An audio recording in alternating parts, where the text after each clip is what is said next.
Hey guys, this is Jeff at Slavens Racing. I just want to give you an update on latest things I've done on my build here, my 24 KTM 300 XC-W.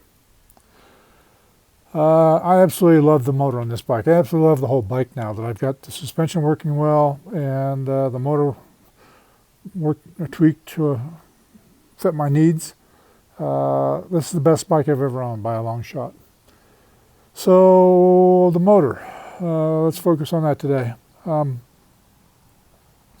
In stock form, it's extremely linear, very easy to ride, but some guys have been complaining online that, maybe the motor's a little bit sleepy. They'd like to have a little bit more zip to it, a little more snap, and I don't totally disagree with that. I did drag race the stock motor against my pumped up 23 TPI, and they were about dead even, so it's not that they're not fast. I mean, they're plenty fast in stock form.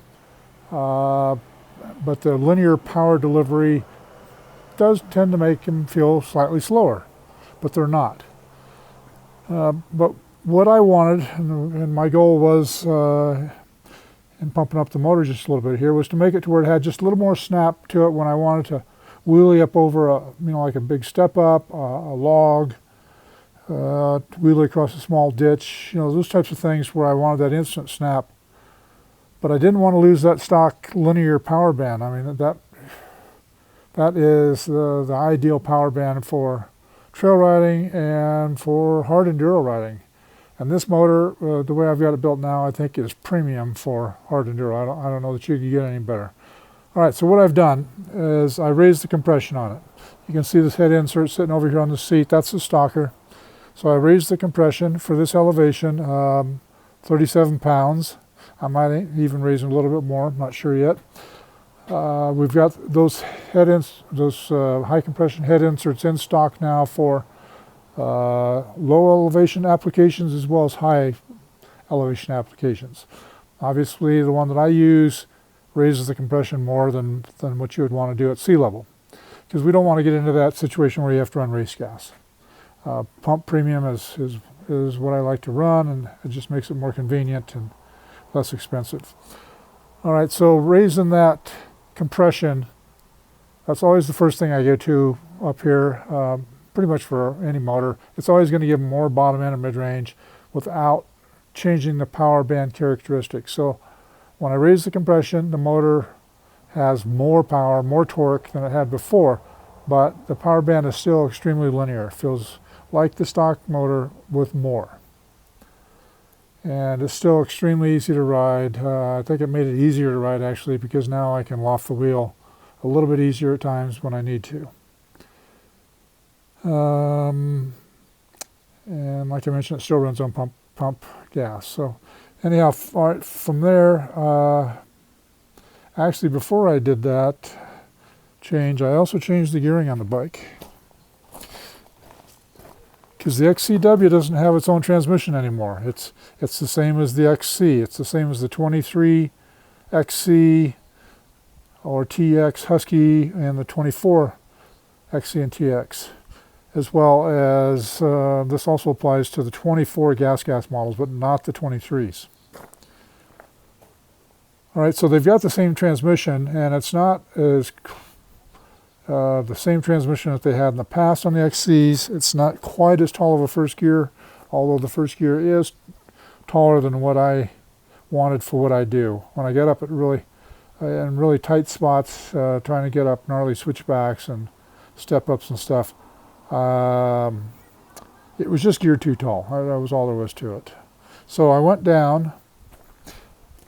Let me back up on the gearing a little bit first. So stock gearing is 1345 on this bike, on the 300 XC-Ws. And I think it's the same on the TE Husqvarnas in 24. Probably the gas as well. All right, so 1345 is stock on the XC-W. On the XC, it's 1449. Well, if you do the math on those two, they're almost identical ratios.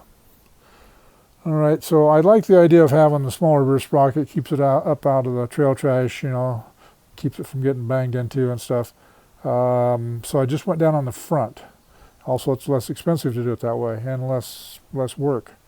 So I went from a 13 front to a 12 front. So now it's geared 12-45. And that nailed it. I mean, that was the change I needed. Now I can climb up anything I want with no problem. So that was a huge improvement by itself.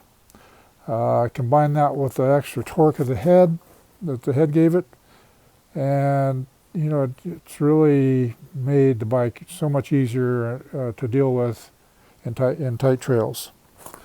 All right, and then from there, so both of those things obviously didn't change the power band any. It's still that extremely linear power band. I've just got more of it now. So then I wanted just a little bit more snap. So I put on FMF gnarly pipe. And I've got a pipe test on these, pipe test video that's coming out about the same time as this video.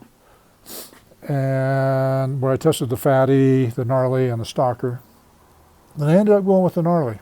In the past, I've not really cared for the gnarlies. They had kind of too abrupt of a hit off the bottom for me, for what I do. And then they were too flat on the top end. They just signed off too early. Right, so this pipe, the top end over rev is about the same as a stock pipe.